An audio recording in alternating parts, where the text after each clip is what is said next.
AI is going to disrupt all businesses. And I wrote a paper and I did a whole video on the fact that the 2030s to me are going to be a graveyard for public companies because of what's going on. What Mark Zuckerberg said is 100% true. He has no idea who's going to win this race. He doesn't have a choice. So part of the thing I believe in as to why this continues and why people shouldn't fade it is because for whatever reason, the people that run the Magnificent Seven and are in San Francisco all firmly believe on this concept of AGI.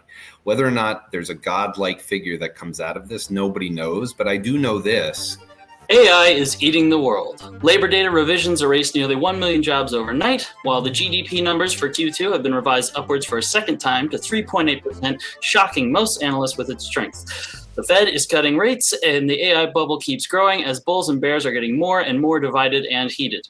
Hello and welcome to Milk Road Macro, the podcast that hopes that our new AI-powered robot overlords will treat me kindly for doing this episode. I'm your host, John Gillen. Today is Monday, September 29th, and we are joined by the man who many are calling the world's leading AI and macro analyst, Jordi Visser. Jordi is a seasoned investor with over 30 years of Wall Street experience, previously served as a partner at Morgan Stanley. He now runs a private investment firm and authors the Visser Labs Substack, X, and YouTube channel, focusing on data-driven insights and macroeconomics, on AI, and on crypto. Jordi is here to tell us everything we need to know about how AI is impacting the market. So if that sounds good to you, make sure that you like and subscribe. Share this episode with someone who's going to enjoy it. And as a reminder, our Milk Road Macro research team lives and breathes macro. Every month, we drop a report on everything that's going on. I just read an early draft. It's fantastic. You're not going to want to miss this one. So make sure you check out the link in our show notes, get subscribed, get in on the alpha, join our pro community today. And without further ado, welcome to Milk Road Macro. Jordi Visser, how are you, sir? I'm great, John. How you doing? I'm doing great. I'm really excited for this conversation. So usually when I do these podcasts, I like to start with a high-level overview from people. I want to go straight into AI with you. A recent guest of this podcast who shared a ton of great alpha, I'm not putting him down at all, but when the subject of AI came up, he told me that it was just a fancy talking parrot. And I didn't push back. I just switched to a new topic, but I thought you might enjoy this and have a different perspective. So Jordi, tell us from your perspective, how does AI fit into the macro picture? Is it just a talking parrot, or is there more to it than that? I don't know how to respond to that. I feel bad for the person who said that. Here's just kind of the reality of the situation. If you're betting against AI, you're betting against innovation in general, which has been accelerating for a long time now. So whenever I talk about these things, I try to avoid really focusing too much on artificial intelligence, even though that's where I spend most of my time talking. And I really talk about the journey there. I think for one thing, when I get to the end game and I talk about Bitcoin, I can't get to Bitcoin without taking traditional macro people down the reality that in 1982, the Time Person of the Year was not a person, it was the personal computer. And then the early 90s was the disruption from the internet. And then we got into obviously mobile and cloud. And now we're at artificial intelligence, but really it's been machine learning for some time. So to minimize artificial intelligence as a talking parrot, the Nobel Prize was just given to artificial intelligence in the name of Dennis Hassabis. Like I don't know how to respond to it, John. It's not a statement that I would want to be associated with. Sure. Well, so tell us, so I think maybe a better way to get into this is to talk about what's going on in terms of the impact it's having on the economy. Last week, our research team wrote a newsletter called Why AI is Key for the U.S. Economy. And we included charts talking about a lot of things, but one thing we talked about was AI capital expenditures. We're on track now for over $400 billion of capital expenditures 2025. Expectations are over $500 billion in 2026. I'm sure those will be revised upward. Maybe you can just tell us, where is all of this capital expenditure going? What is it, just data centers? Is there more to it than that? Who's benefiting from this? How long is this going to go on? Tell us about where all this investment is going into this technology. Yeah, first of all, I'm sure it's going to be well over 500 billion this year in the US and greater when you take it globally, especially now that China's doing the exact same thing. The data centers have a lot of components to them. So when people say data centers, these are not just buildings. This involves semiconductors. But as I like to say, this is all about compute and power. That's everything. So for anyone who's trying to figure out like how to look at this through the lens of what's driving the economy at this point, it's primarily been the data centers, which has really been more on the compute side. The power side, we've been leveraging off the excess capacity that's been out there. But now we're starting to get into the point where we don't have enough power. That'll start showing up next year because we're using up all the excess capacity. So the reality is, as of right now, the GDP growth that you're talking about and referring to is going to be related to everything having to do with data centers, but it's more than just a building. It has cooling systems. It has semiconductors that go throughout it. You need transformers from the electricity grid. There's a whole bunch of things that are going to not only happen now, but those numbers you're talking about, these are on projects that haven't even in many cases either started, or they're dollars that are just going to work now. So the impact that you're seeing in the economy is really the lagging side at this point. We're not seeing everything built up. And we know that just purely based on what Oracle said in their earnings reports, which are for the next 5 years. I mean, they got $300 billion worth of orders, which may or may never ever be fulfilled because they're so far into the future. But the reality is that's gone on. And finally, if you just go through the bottlenecks that you're seeing, which is another way to measure the impact that it's having on the economy, we have bottlenecks on cooling systems, on transformers, gas turbines, DRAMs. There's all kinds of different places where we've got shortages or bottlenecks along the lines. And I think that's going to intensify in the years to come. What are going to be some of the impacts of this? Because as you say, the capital expenditures are showing no sign of slowing down. They're likely to continue to accelerate, but we're already sort of stressing our capacity. Are we going to, like, what happens in this scenario? Do we just have a huge influx of demand for new products here? Can the market supply that? Or does we get some kind of like air in the pipes where things start to lock up and the economy starts to seize up on us? Well, if you're talking about revenues, we have so many products that'll be coming out in the future that are geared towards AI that it's really hard to measure. So I think one of the things that people have become fixated on, in particular in reports recently, is all this capital expenditure and when we're actually going to see the revenues come through. You're already seeing revenues come through these companies. It's very hard to measure. The hyperscalers have a problem right now where they actually don't have enough capacity. If they had the ability of having the capacity, which is why the data centers need to be built, then Disney wouldn't be paying people to build movies anymore. They would be doing it themselves. But we don't have enough compute for that. We'd be solving cancer right now and having drugs come out, but we don't have enough compute for that. We'd have robo-taxis driving around, but we don't have enough compute for that. We'd have humanoids around, but we don't have enough compute for that. So every time people talk about the revenues that are coming through, I wrote, or in my video this week, I highlighted the fact that the same thing went on with the iPhone. When the iPhone came out, no one could envision the App Store. No one could envision all of the revenue that ended up coming that has benefited the exact companies right now that people are doubting again. No one anticipated the Magnificent Seven growing to the size. It was not even a plausible thought. First of all, that you could get those kind of revenues from just the ability of the smartphone coming out. So I think the mistake people are making is treating what is today and now when they have no idea, with innovation compounding at such a fast pace, all of the different places along the healthcare side, along the job replacement side that are going to bring revenues into these companies, the numbers will be astronomical. This is not something to minimize, and it's not something you're going to be able to just put down on a piece of paper. When are they going to get revenues for the products that you and I are going to use? These are far bigger situations that are going to be dealt with. Yeah, so I think that is something that's caught my attention, is that there's been a lot of earnings supporting these overvaluations and these companies reaching these, larger and larger valuations and market caps. I think something else that we highlighted in our newsletter was that the AI, or rather the AI bubble, if you want to call it a bubble, the boom, whatever, technology is now contributing more to US GDP than it was during the dot-com boom. And a lot of people are pointing to some of these things as evidence that we are in a bubble and that a burst is coming. Do you think that you have a very different opinion on this, right? But a lot of macro analysts are saying that these valuations are going to correct at some point.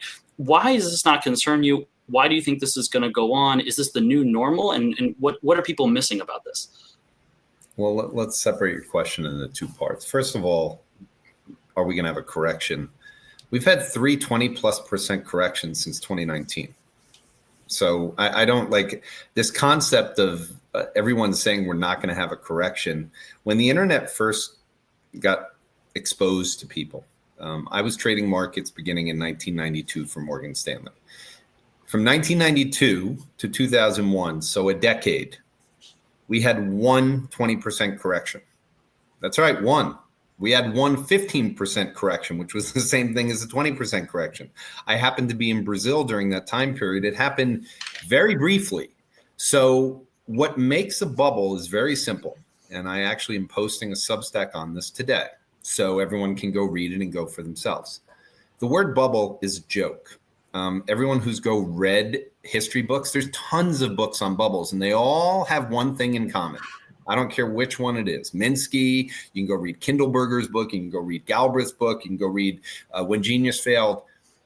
It involves everyone in the economy.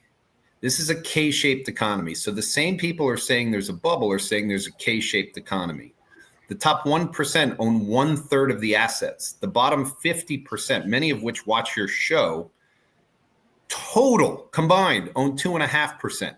So the reason I think everyone's saying this is a bubble is full of crap is the fact that they're defining it in a way to just scare people. It's clickbait. It doesn't mean anything. What we have is an incredibly concentrated market. We have an incredibly concentrated economy.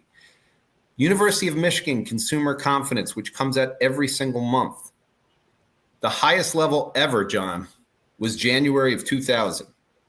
It is at the 6th lowest reading in history right now. How can that be a bubble?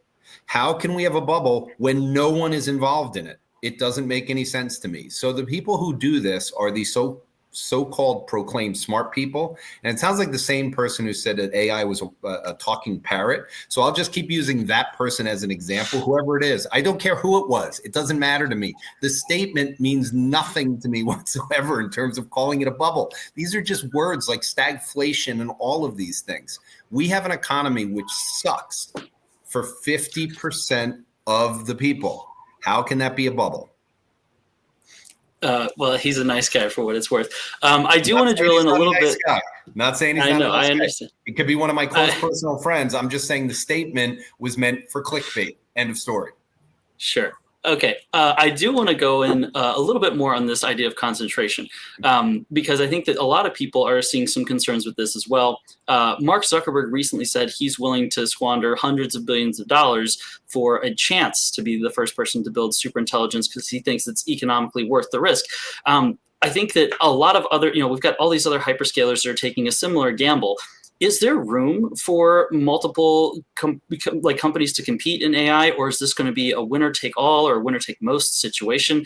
And if it is winner-take-all, what is the risk to society for these companies that don't win? If there's so many losers, right? Like if this concentration continues to compound until there's one big winner and then everybody's left out, how do you see that playing out? What's the risk there? How do you think about that?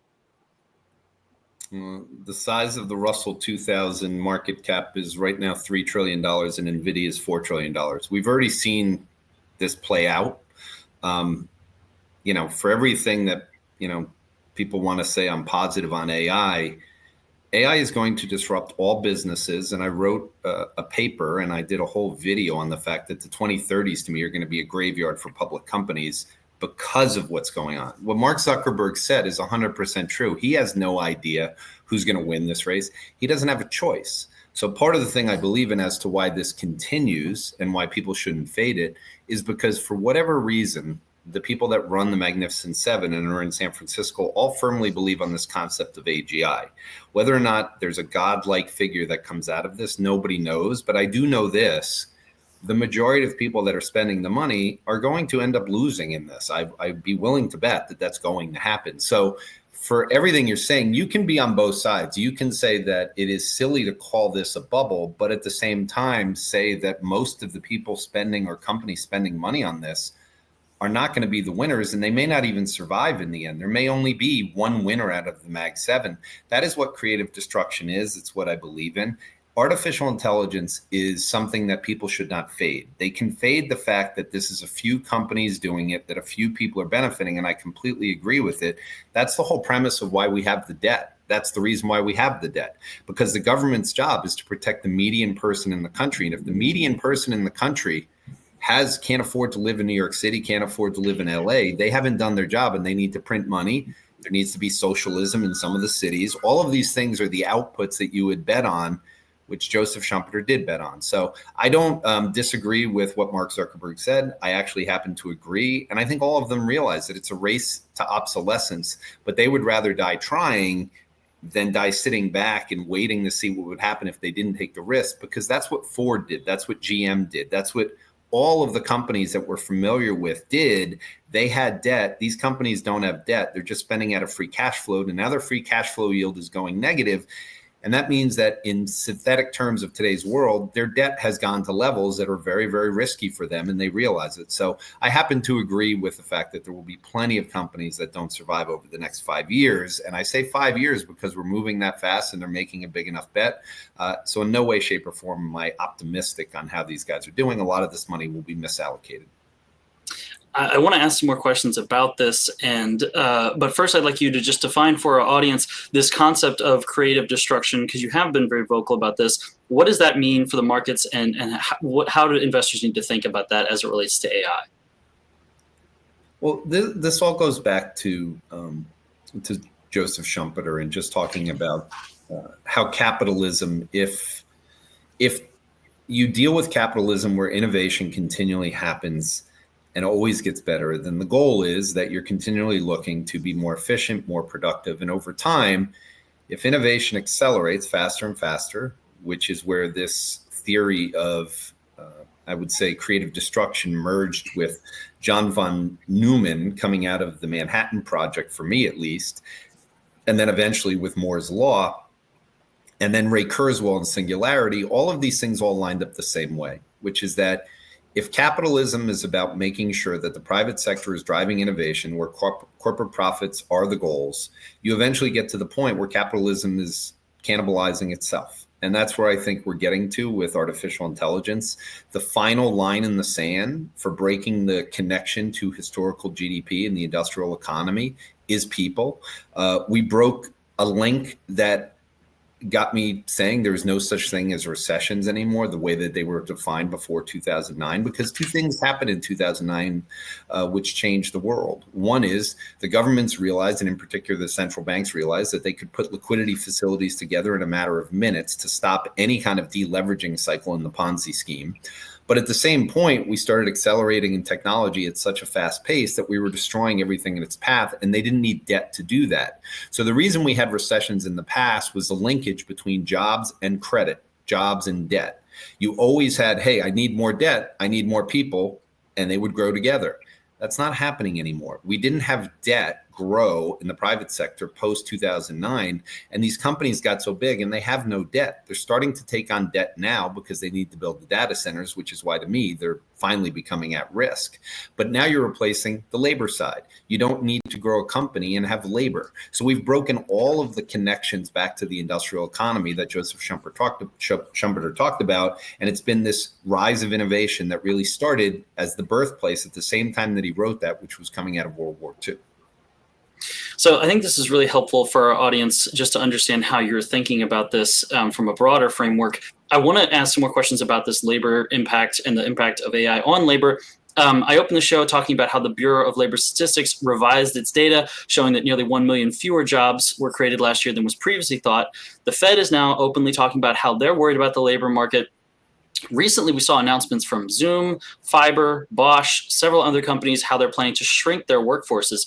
How concerned are you about the impact that this is having on the labor market? And how severe is the contraction in the number of jobs going to be? How does AI factor into this? Does it create some other jobs? Like, tell us about what your thoughts are on the impact on the labor market of all of this.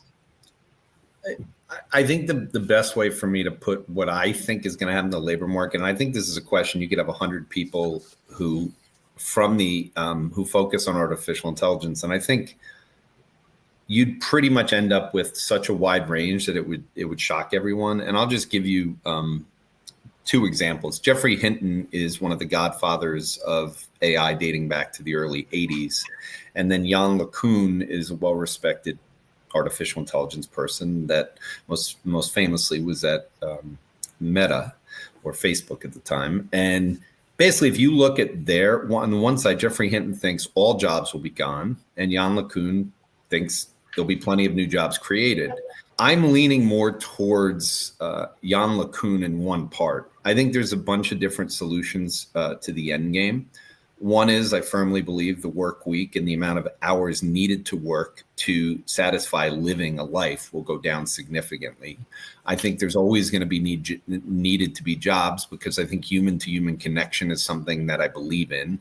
The human brain basically was grown the way that it is through fire and sitting around fires and communicating. And I think the human connection between people will always be there. I know I want to watch movies that were made by human beings. I actually get connected to the stories as opposed to thinking that an AI came up with a good story.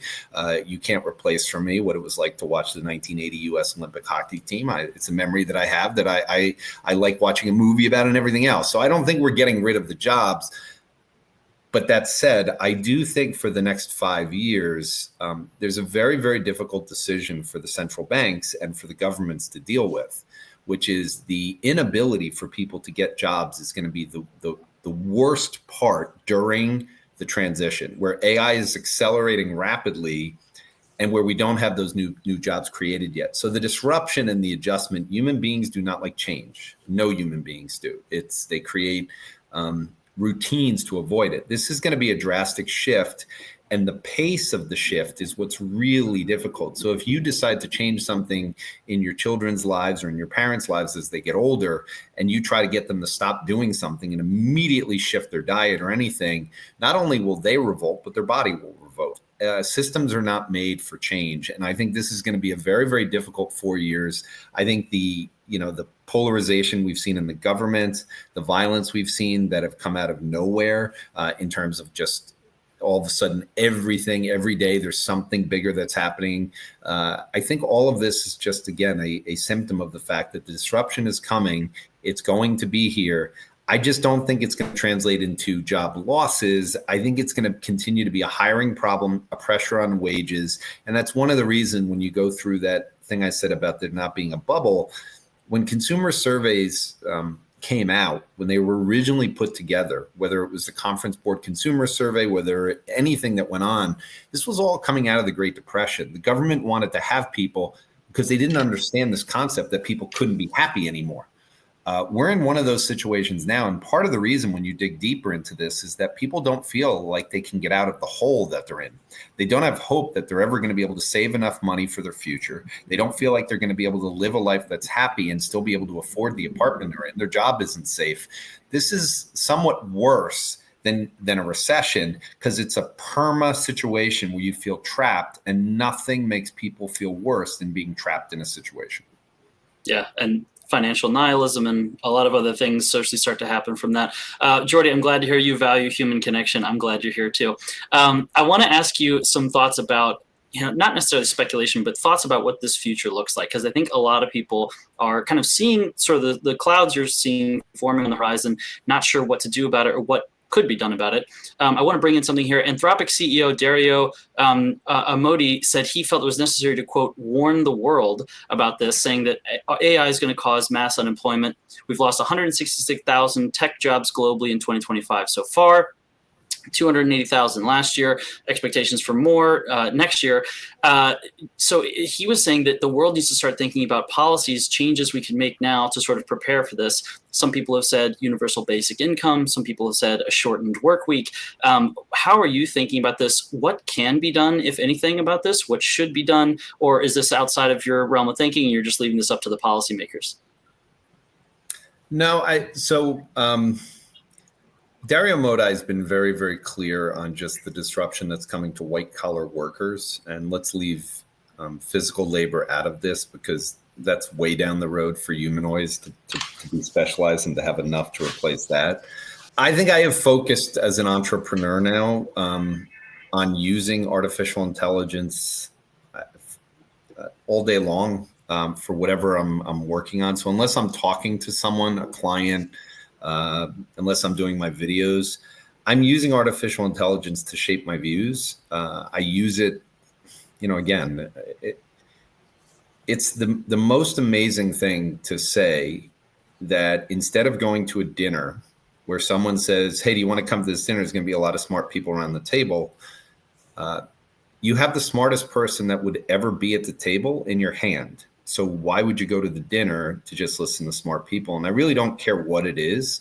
As someone who's always been curious, who always likes asking questions, but really wants to get unbiased answers and doesn't care about quote unquote hallucinations, because human beings do that all day long. We started that off with someone saying that this is just a talking parrot. So again, I'm glad I told you that story, because you're going to hang on to that for forever now. I'm glad you know. I may use it in some of my writings and stuff. And again, it's a statement that again gets made like stagflation, which means nothing, and it just confuses people. It doesn't. There's no truth to something like that. I just don't even know what to say when you can do so many things. And I do this for a living, where I get on the phone and people go, hey, how did you use it to do what you did over the weekend? And I show them how to do it. And they go, how did you build that? This is not like a joke. This is a real powerful thing. And the reason it's important, to answer your question that started this, I've gotten to the point where I'm helping people try to make money to get financial security in their life. I've enjoyed working with retail far more than institutions, because institutions who all went to better schools think they already know everything. And that's what the bubble thing means. That's what the conversation about calling it a parrot means. It's because it scares the hell out of everyone. It doesn't matter whether you're someone who's about to lose your job or someone who's already lost your job. But the one thing I will tell you is, if you use it, you can go become an entrepreneur. Within a matter of hours, you can create an app. You can go post that app, connect it to Stripe, and you can start taking money in if you're good at creating something and then getting it out on social media. You could never do this before. You can do it for free. So the barriers to entry for people to be entrepreneurs is extremely low now. You don't have to do anything. And so I've said to people, and I said it on a recent podcast, if you're in the point right now where you're about to lose your job, or you think you're going to, or you can read the handwriting is on the wall, you're going to get a severance most likely if you've been there for a while. Spend the time now having an exit plan already, where while you're getting paid, you're already setting up a business. Spend the weekends learning about how to use AI, watch some YouTubes. Don't pretend like it's not going to disrupt the job, because it is. And then once you've gone out there and you've had the time to do it, it doesn't take long to get comfortable with it. And then you can go build your own business. People who use AI today are going to be useful in the environment, because as Jensen Huang said, which I believe in, and so I started this week's video, AI is not going to replace humans. It's going to replace humans who don't use AI. And that is a truth. You cannot use AI to replace all jobs. End-to-end thinking is, as far as I'm concerned, is going to be done by human beings for a long time. And maybe in 75 years, that won't be the case. So you have a chance to kind of learn this ahead of time. And for those people watching that have kids that are in college like myself, what are you telling your kids? It's hopeless. Don't use AI. That's the whole thing, is if you minimize it and you play it down and you describe it as something which is not real, you're only hurting your own children. Get them to use it. Get them to focus on it. It will help them make better decisions in everything, and it will help them with jobs in the future. This is one of the reasons I really like your analysis and appreciate the content you put out, because you do encourage people to see the opportunity and to participate in this and to learn to use this tool, not just to be made obsolete by it. I think that's a really helpful perspective. I want to come back to that at the end, just as like a case study on how you do some of that. But for now, I want to go back to this thing. So we talked about the Mag 7 are competing with each other to build artificial superintelligence. However, the United States is also competing with China on this. And both countries seem to view this as a must-win for them. You've said that these economies cannot survive without each other. And so they're like a couple who wants to divorce, but who are staying together for the kids. I want to get your thoughts on this. Who is winning in your mind right now? I know that's a big question, but between America and China, and then are they moving faster towards this divorce, or how do you see that playing out? What are your thoughts on that? Yeah, winning is a complex question when you leave it at there, and the reason I say that is not to avoid giving you an answer. I traveled to China for 1 month a year, beginning in 2007 until 2013. When to me the handwriting was on the wall that China had reached a peak in growth. They had excess debt, and as growth was slowing down, the government was going to have to do their version of what the U.S. went through with the housing market. And I believe that's what they've been doing for the last decade. They have the same tools we do. They didn't have to go through 2009, partly because their banks were not exposed to the rest of the globe. I think China has made very, very sound long-term decisions on where we stand right now in artificial intelligence. One of the most optimistic things I tried to get across to people this year was this concept that the US and China were not in a position yet where they could be divorced. And this gets into the question of who's winning. China is winning on the hardware side for sure. We are exposed militarily in a very, very large way. And what's alarming to me is that it seems like the US did not realize this until this year, and in particular did not realize this until Liberation Day and the days after. People must remember this, but when Trump turned around and the markets rallied, where he basically said, okay, we're putting a 90-day pause on all tariffs, he didn't do that for China. He actually escalated with China, went up to 100 and something percent. The numbers seemed ludicrous. And then 3 days later, China said, all right, we're shutting down rare earth. It didn't get the same front press as the 150% did, but it sure made the administration panic and the rest of the globe panicked. And the reason is because China is responsible for 90+% of the processing of rare earth. Now, I don't think many people knew that before Liberation Day. I don't think many people may even know it now, but all things that you own electronically need rare earth and they control it. So if you want to have a military, and again, this had an impact on the decision making in Iran and the bombing. Israel was using a lot of weaponry, advanced weaponry with Iran, and that made it a very big issue because the U.S. doesn't have the ability of making a lot more rare weaponry without having rare earth. We don't have our own supply. So all of these things are linked together. And so on one side, China made the decision, they're ahead on drones, they're ahead on humanoids in terms of the overall size of them. They're ahead in electric vehicles right now. BYD is taking over, and now they're making inroads in semiconductors. Where the U.S. is winning is if you asked every Chinese citizen and gave them free rein to walk into the United States of America, and you did the same thing for the U.S. to walk into China, the U.S. still, if it had an open door policy, would have floodgates of people trying to come in. So the winning, it just depends on how you view it. And that's why the countries are linked. You cannot just change things overnight, meaning a country cannot do to its people what China has done in the past and not run into a situation where the people feel like they should come and move overseas because they don't trust their government. If you don't trust your government, whether it's in Argentina, whether it's in Brazil where I live, whether it's in China, the U.S. generally wins in that. And even with what's gone on this year, I would say the U.S. still generally wins because that's what goes on. But I think this linkage between the two countries has to stay in place for a period of time because it is a global world. And if people had their choices, it would be a different thing. So I think the U.S. is losing on one side, but winning on the other. Yeah, I've heard some of the people that work with David Sachs compare it to less of a race and more of a scoreboard because you're saying there's more nuance to that. So I would encourage our audience to look into that more. I want to ask you about something specific that you've been talking about in your research. Presidents Trump and Xi are scheduled to meet face-to-face for the first time, I believe, since 2019, just over a month from now at the 2025 APEC summit in South Korea. For those who don't know, APEC stands for Asia-Pacific Economic Cooperation Summit, but the U.S. and China are scheduled to have a direct one-on-one meeting on the sidelines during the summit.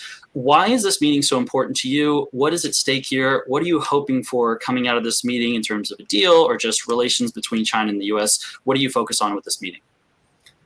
Yeah, I'm focused on the fact that, like I said, the majority of people still believe that China and the U.S. are, at war when it comes to AI. And I think a lot of that has to do with chips. It has a lot to do with the Ivy League education side. It has a lot to do with a whole bunch of different things. China has not yet, let's say, lessened their restrictions on rare earth. They've not really been buying soybeans this year at all in the U.S., which is historically a big ticket item for the U.S. So I think China and the U.S. are still negotiating and still trying to figure out. I mean, as this morning, there was a story floating around that China wants the U.S. to change their views on Taiwan. These are all big negotiation things, which I think means we're not finished yet. And I think Donald Trump wants an agreement and wants a grand bargain. If he didn't, I think he would be less constrained when it comes to China. He doesn't negotiate from a place of weakness, yet he goes out of his way to say that he has a great relationship with Xi.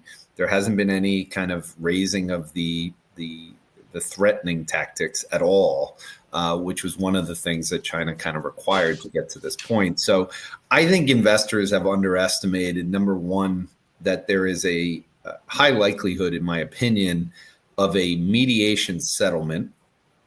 As someone who went through a divorce once, mediation basically ends, the need to go through the divorce, sets up the financial constraints, and maybe it's a mediation where the divorce is agreed in 4 years, whatever the case is. I think that's what we're headed towards.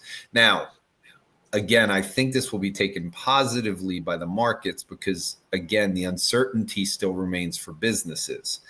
If there's some kind of agreement between China and the US for the next 4 years, the one thing I still hear from small businesses throughout the United States that have been impacted by the tariffs is that we still can't replace all of the building that we did of the supply chain through China quickly. So if there's clarity on the US and China in any shape or form, I think you're going to see PMIs pick up. I think you're going to see the manufacturing sector, particularly in the middle part of the country, the soybean stuff, the farmers, everything, have a sigh of relief. And I don't think investors have thought about the fact that it would be viewed very positively. I do think it'll have positive characteristics that'll look a little bit like what happened coming out of 2016 with a little bit of a commodity boom. I say 2016 for people who don't know. There was the infamous China-US Shanghai Accord, which never really happened. And if you go look it up, it's kind of speculation, but it marked the lows in oil back then. And I think there'd be a similar thing where commodity prices would catch a bid and there'd be this focal point. But to me, it would just be the gun going off for the race on AI and the race on spending more money on commodities and hoarding them the way they need them. Okay, so I appreciate the answer on that. I think that this is still a developing situation. I just wanted to kind of ask the question to get your thoughts around this and to kind of get our audience to pay attention to what does come out of that. I agree with you. They're going to try to reach some sort of grand bargain because that's what Trump does. But I really don't know exactly whether or not we can expect that to be like you said, a mediated solution or what that's going to look like. So I'm interested to see what comes out of that meeting as well. I want to ask another thing about something you touched on earlier, which is energy policy and energy needs of AI and some of the differences between China and US on this. China has invested over $1 trillion in clean energy. They've also leveraged fossil fuels. They're way ahead of us on nuclear energy as well. Meanwhile, AI is rapidly pushing towards the limits of the United States' energy capacity right now. How dire is the energy situation in the United States right now? What are we doing to address this? Do you think it's going to be effective at meeting those needs, or are we just going to have our energy capacity completely tapped out by the growth of AI? It's a good question. The one thing I know is that the demands from AI are going far faster than what was anticipated. And so the gigawatts that will be needed are going faster, even though the efficiency gains are happening at a fast pace. And it's one of the interesting things about this is that people try to come up with simple solutions to this, meaning, if we just get efficiency gains in the architecture of the semiconductor chips or in the architecture of some of the designs like what happened with DeepSeek at the beginning of the year, we'll be able to satisfy the power needs. The reality is that is all complete speculation, and all we know is that the model releases continue to be hogs in terms of energy usage. I'm sure many people watching have at least heard the term tokens, but the token needs have gone up exponentially, both in US and the China. In the case of the US, famously, and I wrote about this, Google talked about their token needs being up, 90 times in the span of 1 year. And in China, ByteDance just talked about similar type numbers that were happening. So this is not just a US situation. This is China and the US. And yes, China has spent more money. The US has spent a lot of money on the energy side as well. We did create a lot of gigawatts over the course of the last few years. But the problem is the demand side for AI is the place that I write about. The demand side is exponential. And so every time I get into a conversation with people about, the supply side is going to catch up, there is no indication of it at all. And in this week's video, I just went through Micron's recent earnings report, what Jensen Huang said on the BG2 podcast, and entered all that information, the transcript and the Microsoft information and the Broadcom information and the Oracle information and all of the hyperscalers from their most recent earnings reports where they talked about capacity needs on the cloud. And the end result was that we have no signs anywhere in the supply chain that we're going to be able to meet the demand that has gone through with AI. So I think for people listening, I'll just continue to say concentration is both a negative, but a positive.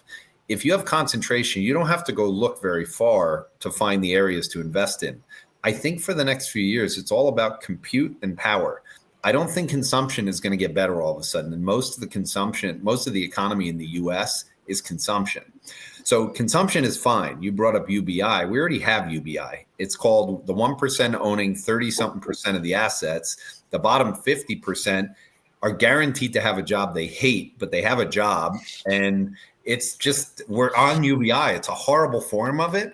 The transfer payments continue to grow. That's why Bitcoin ends up being the end result for me, that I go through this long road to end up in the same place. But the power needs are going to be running into a lot more problems next year based on the fact that so far all we've used is excess capacity. And now we're trying to build more. I think you can spend your time looking throughout the power side. You're going to be able to make money on it. One place in particular that I would highlight, gas turbines. Just go look up and ask how big the backlog is. Ask how long it takes to make them.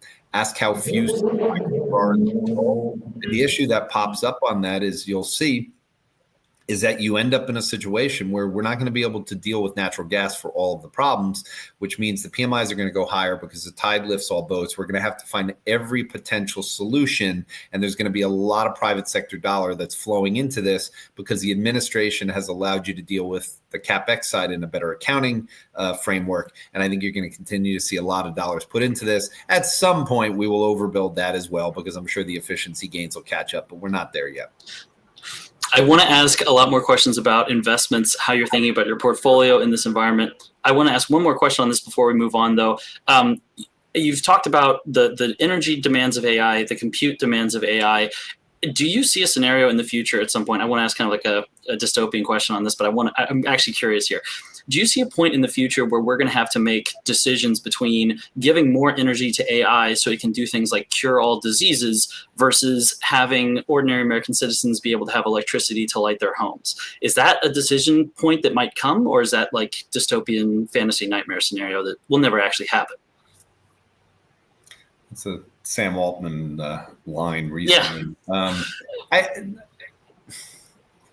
You know what? I could sit here and give you an answer to this, but somewhere behind the scenes, it's already happening, to be honest with you. So I'm sure most people saw VO3 when it came out. This is obviously not curing cancer, but VO3 and making videos, the fact that the only way you could do it is if you pay $200 a month. And even then, you only get a certain amount of times a month that you can do it for 8 seconds. That just says that we don't have enough compute for any of this. So we're kind of in that situation that you're describing already, meaning it's not cancer, it's not this, but they don't have enough capacity to allow you to do what you'd want to do. And so, you know, I'm a lateral thinker when it comes to connecting dots back and forth. That's why I keep saying for people who are fading AI at this point and thinking it's just going to run dead, the reality is video is such a hog in memory usage, and to actually get to the point of cancer, we need more compute. We're going to need more power for it. I just think we're already kind of in that situation, and we're making choices that necessarily they don't want to make. OpenAI could be offering a lot more things right now. Google Gemini could be offering a lot more things right now. They're just not capable of it at this point. And I think that's going to be a factor that slows down the progression of it. The demand will be there. The ability of getting all that done is going to take more time. And that gets us back to the concentration problem. Longevity is going to explode higher, and people are going to live longer. On my morning walk today at 6 a.m., which I do most days if I'm not working out somewhere else, I was having a conversation with ChatGPT about solving Elon Musk's problem of not having enough people, meaning not the birth rate not growing. And I just asked a simple question. If people are going to live beginning in 25 years, another 80 years longer, do we actually need any more people? And these are the types of questions that you can have a conversation with ChatGPT again, and it will blow your mind on how even Elon Musk has not thought about putting that through and going what it means, because it does have huge implications when you get into it. So I think there's no way for us to know this stuff, but I just want to emphasize to people, we have a demand situation right now that is so much bigger than what people realize. And it's already been constrained by power, and it's already been constrained by compute. Good. Well, I am sufficiently scared, so I think we'll move on to a new topic. But I just want to emphasize to people, the podcast is called Milk Road Macroeconomics. Economics is the allocation of scarce resources, and AI is one of the biggest ways we as a society are thinking about how to allocate our scarce resources right now. So, I think it's a good idea for everybody to think about, even if they're not doing anything about it. It's something to pay attention to. I want to pivot now to investments, because I can't end this without asking you about how you're allocated, how you're thinking about the opportunity in the market right now. You might not remember this, but I met you at one of Anthony Pompliano's investor events in New York. I grilled you for about a half an hour on Bitcoin. So I want to ask you about this specifically to start with. You said that Bitcoin, in your view, is the, quote, purest AI investment play on the market. Clarify for our audience the link in your mind between AI and Bitcoin investment, and why it's such a pure play on AI in your mind. What is that thesis for you? Well, the good thing is I already gave answers to it throughout this interview, which means I don't have to go through the whole long form answer. But it gets back to the starting point where I said John von Neumann, Moore's Law, the personal computer winning Time Person of the Year, Time Machine of the Year in 1982, the internet, the smartphone. Basically, this isn't about necessarily AI. People need to think about innovation as, when is the end game? So at first you get so efficient that you don't need debt. And that's what the Mag 7 were. They didn't need debt to get to the size they are. I just want to reemphasize again, these companies did not need debt to grow to the size they are. It's an amazing thing to think about, but you broke the historical correlation between debt and growing your business. Now you're breaking the historical correlation between the concept of GDP, which is a statistic created during the Industrial Revolution, and human intelligence, or people working. Theoretically, you could have an economy that has nobody working, theoretically, in, 50 years, 35 years, and we might be there.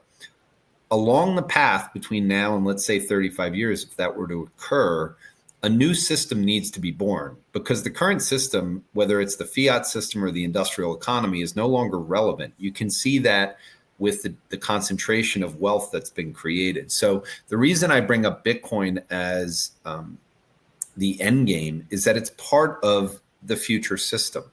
So the reason that we have 1% controlling 33% of the net worth in the United States is because those people don't own any fiat cash. They own assets. Those assets are all valued, where if everyone tried to sell them, they have no value. It's about a Ponzi scheme, meaning you want to sell that, someone else needs to buy it. Bitcoin is the opposite side of it. It is a system that is not based on leverage. It is a system where it is being driven right now by the minority. So I saw a recent thing that I put in my video where I forget, the Bank of America did a survey in one of their fund manager surveys, and it was like 0% of the people had any weighting to Bitcoin still. These are wealthy people. So the people who own Bitcoin, again, for the majority of them, in terms of the people numbers, they're at the lower end. And I meet those people. I met you, John, at one of those events. I meet them at Robinhood. I'm fascinated by how many people, plumbers, electricians, cops, watch Anthony Pompliano. They speak about Bitcoin. They speak about all of these things. That does not come up on Wall Street. So AI to me is the perfect side of the disruption of fiat assets. And so I always say this: let's just pick real estate and not pick something that is financial.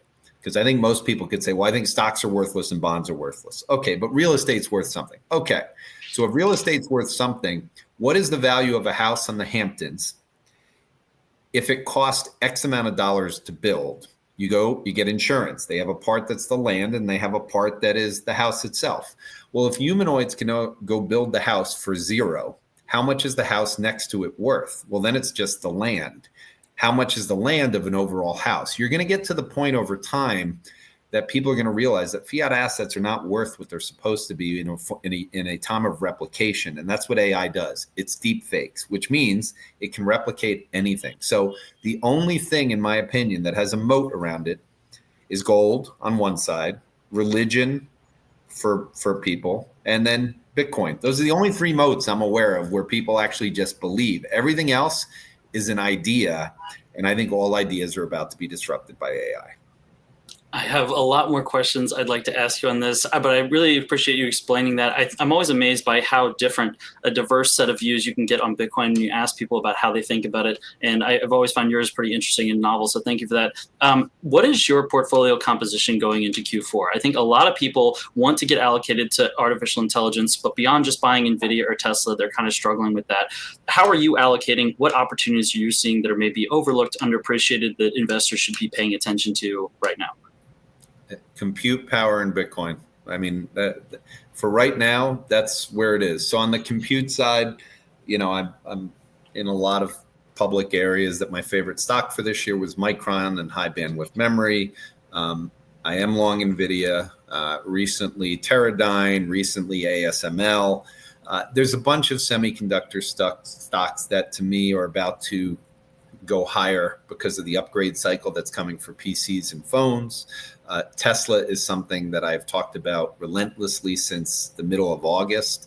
And this is an interesting one for people to just pay attention to rather than listen to me for advice. I would just say that Tesla is a perfect example of a company that people should be paying more attention to. It is hated in the same way Bitcoin is hated.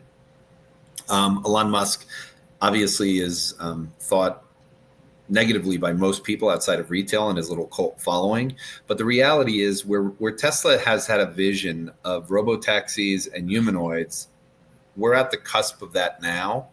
And we're starting robo-taxis. We're in Austin, and now he's releasing version 14 of his FSD, which he says is going to be the game changer. The main thing people should realize is when they hear Waymo and they hear Tesla, they should understand the difference between the two. And I'll just leave it with this.